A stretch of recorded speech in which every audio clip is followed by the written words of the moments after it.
In this video, I'll be discussing about virus, viroids, prions, and lichens. These are the topics which are discussed in brief under chapter number 2, Biological Classification. Let's begin our discussion on virus. So far, virologists had discovered different types of viruses.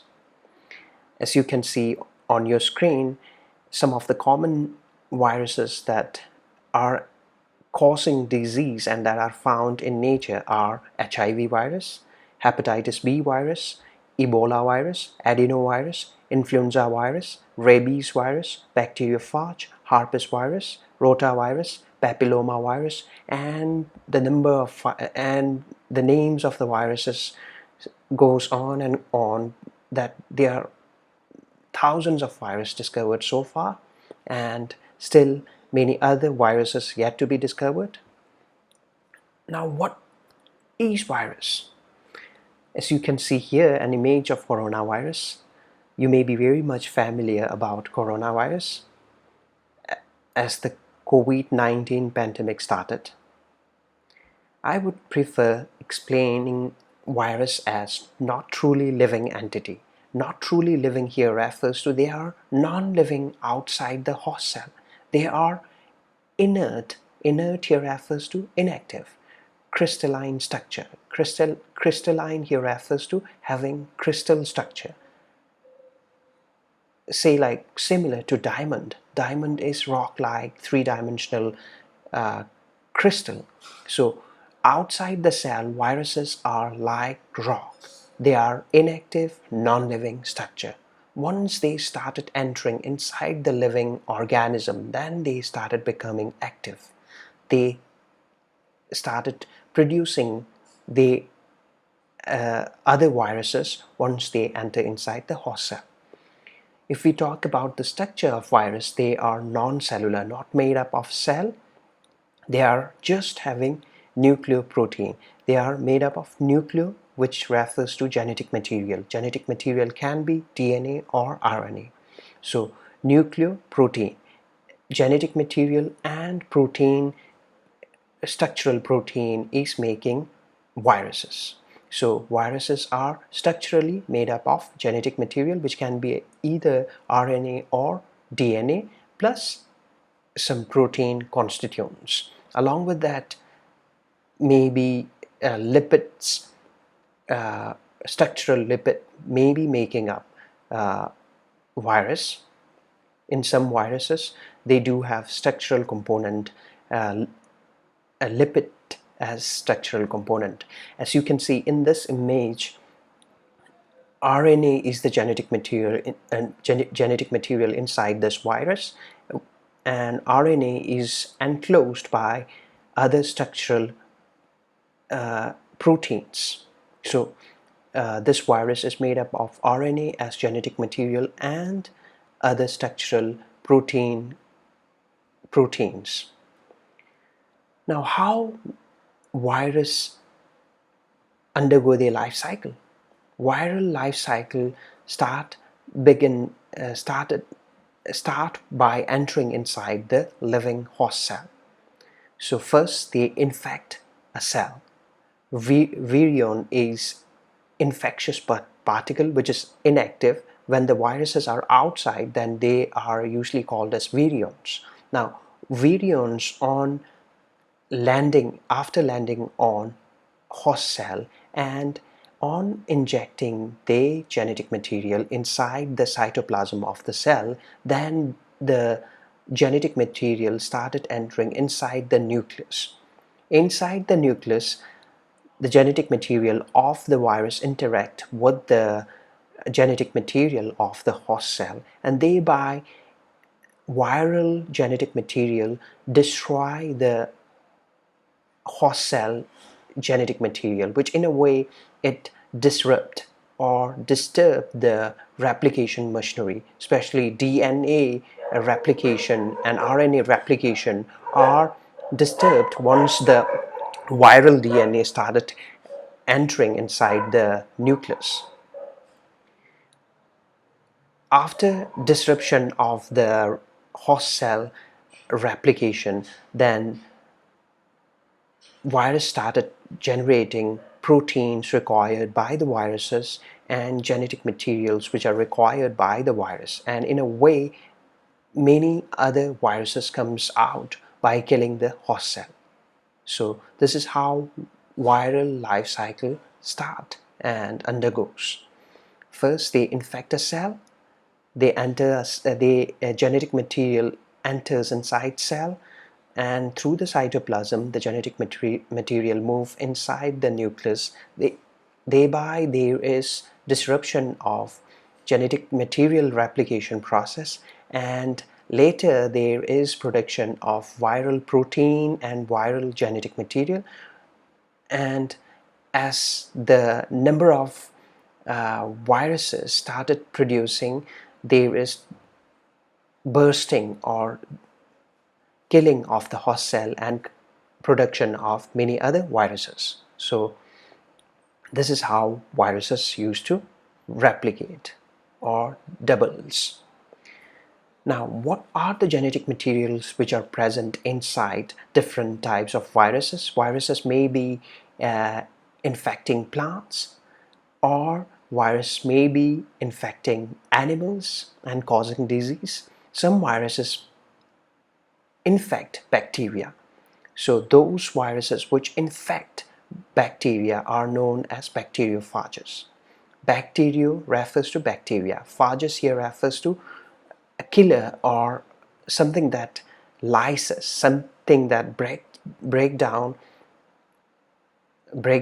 So bacteriophages are bacteria eater, or phages can be also referred to eater. So bacteriophages are viruses which are infecting bacteria. Now, in case of virus which are infecting plant, these viruses have single-stranded RNA as genetic material. As shown here in the image, tobacco mosaic virus is having single-stranded RNA as genetic material, and tobacco mosaic virus is a virus which is infecting tobacco plant. Viruses which are infecting animals are having either RNA or double-stranded RNA as genetic material. HIV is having single-stranded RNA genetic material. In case of rotavirus, it is having double-stranded RNA as genetic material.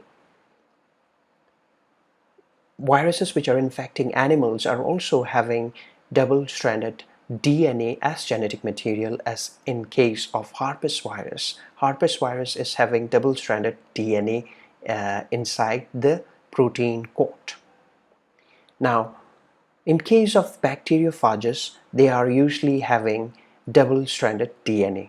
So bacteriophages are having double-stranded DNA as genetic material. Now let's discuss about scientists who worked on viruses. In the first column, I'll show you picture of the scientist, and in the second column, I'll tell you the name of scientists. In the third, the year of their contribution, and in the fourth column, I'll be explaining you the contribution or experiment that the scientists performed, and whether they are having giving some terms, or are they interpreting something or discussing something or drawing out some conclusion about their finding, their contribution or their experiments. So the first scientist we have is Louis Pasteur. Louis Pasteur in 1881 he developed anthrax virus. Anthrax vaccine. Anthrax vaccine was used for sheep, goats and cows. Louis Pasteur in 1885 he also developed rabies vaccine. Rabies vaccine was used for human to prevent viral infection. We have Dmitry Josephovich Ivanovsky. He in 1892, he's a Russian scientist. He in 1892 recognized microorganisms which are causing mosaic disease in tobacco. Mosaic here refers to formation of patterns or designs or patches on the leaves of tobacco plant. So Dmitry Josephovich Ivanovsky in 1892, he recognized those microorganisms which are causing tobacco mosaic disease in tobacco plant, and for them he called venom or poisonous fluid, because of uh, the microorganisms are causing mosaic patches, mosaic or patterns on the leaves of tobacco plants.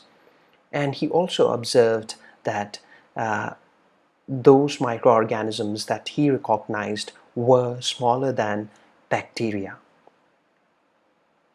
How he had done that? By passing the poisonous fluid, through the bacterial filter. After passing it through the bacterial filter, the microorganism was also passed through the bacterial filter. That's why he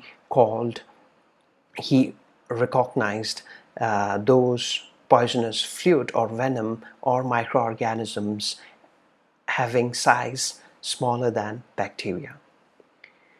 Now we have Martinus Wilhelm Beijering. He in 1898, he demonstrated that extract of infected tobacco plant causing infection in healthy plant. How he have done? He have collected the infected infected tobacco plant by virus, and he crushed it into to get a homogeneous mixture, which after filtration he had applied onto healthy tobacco plant.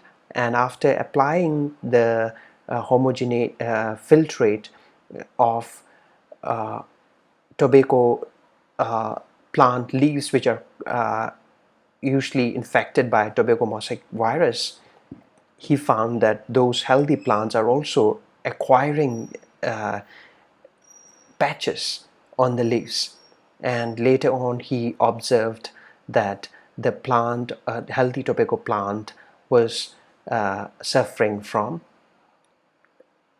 tobacco mosaic disease. So this is how Wilhelm Beijering had demonstrated healthy plants suffering from tobacco mosaic disease after applying homogeneous mixture of tobacco leaves, crushed tobacco leaves. And he coined term contagium vivum fluidum, which means infectious living fluid. Now we have Wendell Meriden Stanley. He in 1935, what he had done is he was able to crystallize the virus. After crystallizing the virus, he observed that viruses are mainly composed of proteins. And he said crystals of viruses are largely proteins.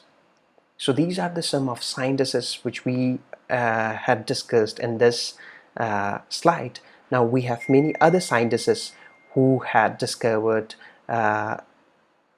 who had contributed many things about virus. Now let's discuss about structure of virus. As we had already discussed, viruses are composed of genetic material and protein. Protein coat, which is surrounding the virus or protecting the viral genetic material, is known as capsid. As you can see here, the RNA as genetic material in case of tobacco mosaic virus is covered by capsid. And capsid is composed of many capsomeres. Many units, protein units, are making up the capsid. So capsomeres are making up capsid. Many capsomeres are making up capsid. So capsid is protecting the nucleic acid. Nucleic acid can be RNA or DNA. Now, arrangement of capsid in virus differs. In some viruses, they are having helical geometrical form. Helical geometrical form is found in case of tobacco mosaic virus. helical geometrical form here refers to having spiral or coiled arrangement of capsomeres. All the capsomeres are arranged in spiral or coiled coiled in are coiled in arrangement. So arrangement of capsomeres in case of tobacco mosaic virus is in the form of spring shape. See, as you can see here in this diagram, capsomeres are arranged one after another in the form of spring shape, or they are coiled around the RNA. So this kind of arrangement of capsomeres in spring or in coiled or in helical form is known as helical geometrical form arrangement of capsid. On the other hand, we also have polyhedral geometrical form arrangement of capsid. In polyhedral geometrical form, there is formation of many many surfaces of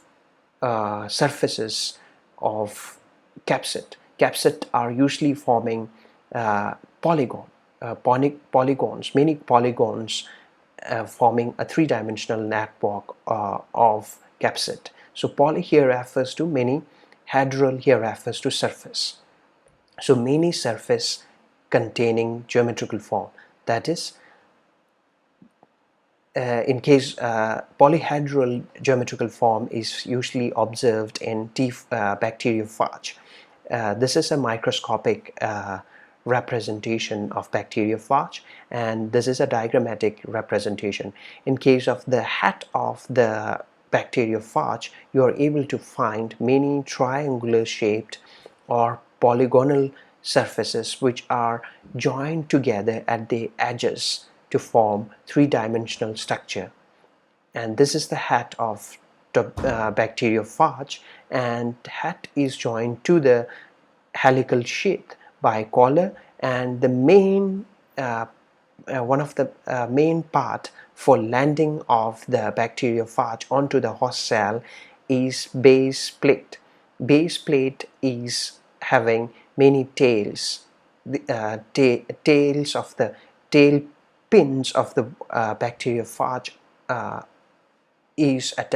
are attached to the base plate of the bacteriophage, and the genetic material is usually enclosed within the head, which is made up of many surfaces which are joined together. So poly means many, hedral means surfaces. So the head of the bacteriophage is having three-dimensional structure formed by many polygons.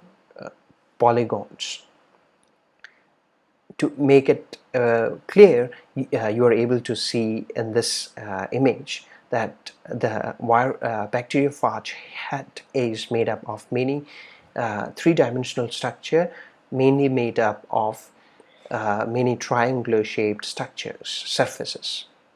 So the two main arrangement of capsid are helical geometrical form and polyhedral geometrical form. Now let's discuss about let's try to enlist some of the viral diseases. Some of the viral diseases in animals are COVID-19, mumps, we have smallpox, herpes, we have influenza. In case of plants, we have tobacco mosaic disease in case of tobacco plant, leaf rolling and curling in case of citrus plant, we have yellowing of leaves in tomato plant, vein clearing in case of papaya plant, stunted growth or dwarfism in corn plant. So these are some of the viral diseases in plants and animals. Now, what are viroids? Viruses we had already discussed. Now, what are viroids? Viroids are free living RNA. Viroids are just RNA which are free living, and they are not having capsid. They are lacking capsid. Viroids are first discovered by Theodore Otto Diner in 1971. He's a US scientist. Viroids are smaller than virus. If they are smaller than virus, they usually have low molecular weight. Viroids usually causes tobacco spindle tuber disease in case of tobacco. Uh, what I'm saying, sorry, viroids usually causes potato spindle tuber disease. Potato spindle tuber disease are usually observed in potato uh, tuber. Potato tuber usually grow like this oval shaped structure, but on infecting by viroids, then the oval shaped potato change its shape in spindle form, tapering ends and bulging portion at the middle. So viroids usually causes potato spindle tuber disease. Now let's discuss in brief about prions. Prions are lacking nucleic acid. They are not having DNA or RNA. Neither they are having capsid, protein coat. So they are just proteinaceous infectious particle which is made up of proteins, and they are functioning as very infectious agents. So prions on refolding abnormally or changing their shape, there is damaging of tissue and cell death occurs. Spongiform encephalopathy is one of the disease which is mainly caused due to prions, which spongiform encephalopathy is a brain disease which is neurogenerative disease. Neuro means neurons. Generative here refers to disintegration. So nerve cells are dying, are getting damaged. So spongiform encephalopathy is a brain disease in which neurons are dying mainly because of the prions. Prions being very infectious protein particle, they refold, they change their shape, they change their structure, and there is damaging and cell death of neurons occurs. Now, spongiform encephalopathy is characterized by tiny holes if we observe under microscope. So the brain tissue, if we observe under microscope, there is presence of tiny holes, and all these holes are mainly because of degeneration of nerve cells due to infectious prions. Now, what are lichens? Lichens, you might have seen these white grayish green patches on rock, on trees, and these are called as lichens. Lichens are symbiotic association between autotrophic algal component. Autotrophic algal component can prepare their own food through photosynthesis. Algal component is called as phycobiont. Phyco here refers to algae or algae, and algal component is associated with heterotrophic fungal component. Fungi are heterotrophic, they can't synthesize their own food. So heterotrophic fungal component, which is technically called as mycobiont. Myco refers to fungi and biont here refers to living organism. So mycobiont associate with phycobiont, and their association is symbiotic association. They are mutually benefiting each other. So in case of lichen, it is mainly composed of phycobiont and mycobiont. usually algae or phycobiont being autotrophic, they synthesize food for fungi through photosynthesis. On the other hand, fungi usually provide shelter or place for survival or habitat for the algae. Fungi being filamentous, they hair-like structure, they absorb water and minerals for the algae in order to occur photosynthesis in algae. So this mutual interaction is called as symbiotic association, and association of fungi and algae is called as lichen. Now, lichens are usually found in non-polluted areas, so that's why lichens are good pollution indicator. With this, we have come to the end of this video. You have to answer these questions. You have to explain virus with an example. You also have to describe viroids in brief, write a comparative account between virus and viroid. You also have to explain what are prions. Fifth question asks you to discuss the general structure of virus. Sixth question is for differentiating between phycobiont and mycobiont of lichen. Seventh question asks you to discuss about tobacco mosaic disease in tobacco plant. Eighth question is asking you to enlist 4 viral diseases in plants and animals. Ninth question, in the ninth question you have to explain or you have to discuss what is bacteriophage. And the 10th question is for you to justify viral genetic material can be RNA or DNA. So you have to just justify that. So with this, I'm going to stop here. I'll see you in another video. Take care. Bye.